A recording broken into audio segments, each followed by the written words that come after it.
Adam Schefter. The Dolphins are benching quarterback Tua Tagovailoa. They will turn to Quinn Ewers as their new starting quarterback. So I don't know that this is necessarily a huge surprise. This seems to be kind of brewing over the last 48 hours. Nonetheless, it is now official. Our reaction, Jeff Saturday. Yeah, look, I think it was expected. I mean, I said it on Get Up this morning. If you're running a team and you're the owner of the team and you're Ross, you're looking at this thing and you've already fired the general manager, and Mike McDaniel comes up after this game they just played and the loss they just had, and you have the conversation, well, I don't know if he can get it done. Well, show me what you can do without him, because you're the offensive guru. You came in and you helped Tua. You turned it around. Maybe you've hit the ceiling with Tua.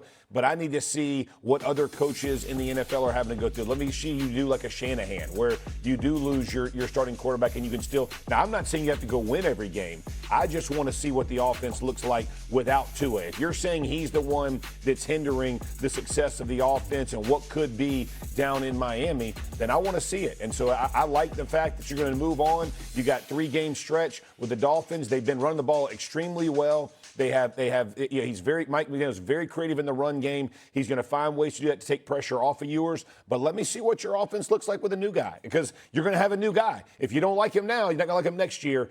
You got $100 million in Tua. So you're going to either have to go pay one or draft one, or you have one on the base. You got to figure this thing out. And if you're Stephen Ross, you want to figure it out in a hurry. Well, shame on me for buying the idea that the Dolphins would finally play well in the cold weather by playing in the snow on Saturday, because I took Saturday's advice and bet Miami against Pittsburgh. No chance. Which didn't work out. No chance. How much do they owe Tua? $99 million. I mean, so what are they? I mean, 99. 99 million, Stevie. So they're stuck with him anyway, but you can't blame them. Tua was terrible on Monday. Right. He can't throw the ball. He's got no arm strength. He can't run. He's afraid to get hit. I mean, he was terrible. So you try somebody else. I mean, listen, what's it going to prove? They play Cincinnati, Tampa, and the Patriots. If Ewers goes in there and plays great, upsets Tampa, somehow knocks the Patriots into the 4 seed, all right, maybe there's something there. But I don't know at the end of the day what this means when you're paying the quarterback all that money that you still owe him in the next couple of years. Yeah. As you can see up there right now, Tua Tagovailoa leads the league in interceptions with 15. This offense has been in the bottom 2 since week 10 in terms of passing yards. Go ahead, Stephen A., your reaction. You owe him $99 million. You owe him $99 million. Essentially $54 million guaranteed for next season's $99 million dead cap hit, or between 2026 and 2027. You're stuck with him, or one way or another, whether directly or indirectly. He's definitely inhibiting your ability to succeed, and he's leading the league with 15 interceptions. But I think Doggy hit the nail right on the head. He had 65 yards passing through the first 3 quarters of Monday night's game against Pittsburgh. Brutal. He's miniature. He's scared to get hit, and we can't knock him. Y'all, look at what he's been through. Look at the concussions. I mean, when they carted him off that field in Cincinnati years ago, it looked like rigor mortis kicked in once he got hit. I mean, it was scary as hell, right? And you can't tell me that a guy like that can play under normal circumstances. Matter of fact, Jeff Saturday, I remember when all of us were on the air, and we were discussing whether or not he should retire. And the only reason people said it's not going to happen is because that's generational money that he was getting his hands on, because the Miami Dolphins had already committed to him. And because of that, he had to play to make sure that he got paid. That was the only reason that anybody understood that he was still playing football after you saw his response to the punishment that was inflicted upon him. So I look at it from this standpoint. Mike McDaniel, life is a lot different without Tyreek Hill, huh? Without that brother on the field to throw the football to, who obviously got hurt, pretty much out for the year many weeks ago.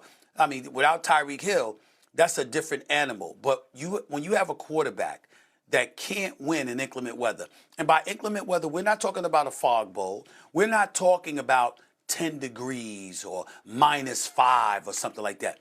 40 degrees or less. Right. They're winless in their last 14 games. Yeah. This is an NFL team we're talking about here. Yeah. We got college kids that go out there and perform better in inclement weather than Tua Tagovailoa does.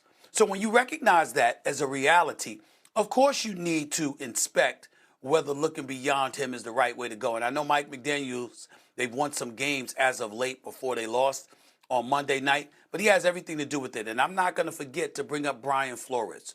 Brian Flores, Jeff Saturday, you remember this, the man wanted Justin Herbert.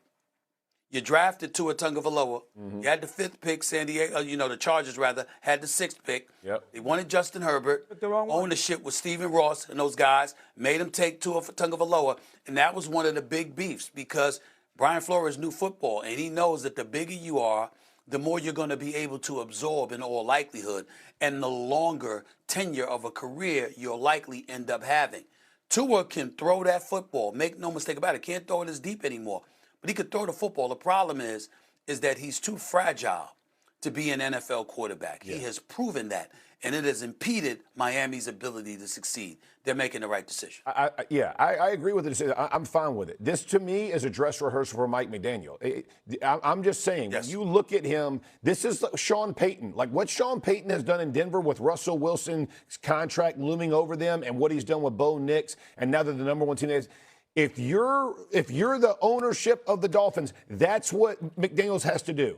And Mike McDaniel has to make that same. He has to do what Sean Payton did, because you're going to have to do it around $99 million now. Okay, so it's a big ask. Well, I would say this to you real quick, Shay. Let me chime in. Jeff Saturday, I get where you're coming from, but I think that comparison to Sean Payton is a bit much to ask. You're probably right in terms of what Mike McDaniels has to do, but let's understand what Sean Payton did. Remember, Russell Wilson is in Denver at the time. Right. And it wasn't just about his performance and the way they were losing. It was a compromising of culture that took place in Denver. He walked in there. He was separate and apart from the team. It was perceived with Nathaniel Hackett at the helm that the quarterback was running the show, not him, not the coach, and stuff like that. And Sean Payton came in there, an introductory press conference. That ends today. That's over. So he completely took over leadership and made it clear, this is my team, this is how we're going to do things, this is the way we're going to go. That's what Mike McDaniels needs to do. Too many people talk about Mike McDaniels like he's supposed to be some genius play caller and the work stops there. You're the damn head coach. And when I was critical of him, Shay, Doggy, Jeff Saturday, it wasn't because I'm questioning his football acumen or his ability to call plays. I know that for the most part, that's on the part of the players when they don't execute properly. My issue with him was, is he a leader of men? Can he change the culture? Can he make sure to understand that accountability is going to be priority number one? That you're going to be accountable for doing your damn job and make sure you take command of that culture, especially in South Beach, because there's distractions down there. Trust me, there's distractions. And he has not shown he can do that the way Sean Payton has shown he has done that in Denver. We thought a few years ago they signed Tua to that big contract. They had Mike McDaniel. Okay, you got your head coach and your player now in place. This is a team in the Miami Dolphins that has not won a playoff game since 2000. That is the longest streak right now in the NFL. Coming up here on First Take, are the Eagles' struggles behind them now, or have they fixed all the problems? I don't know if we're going to agree on this one.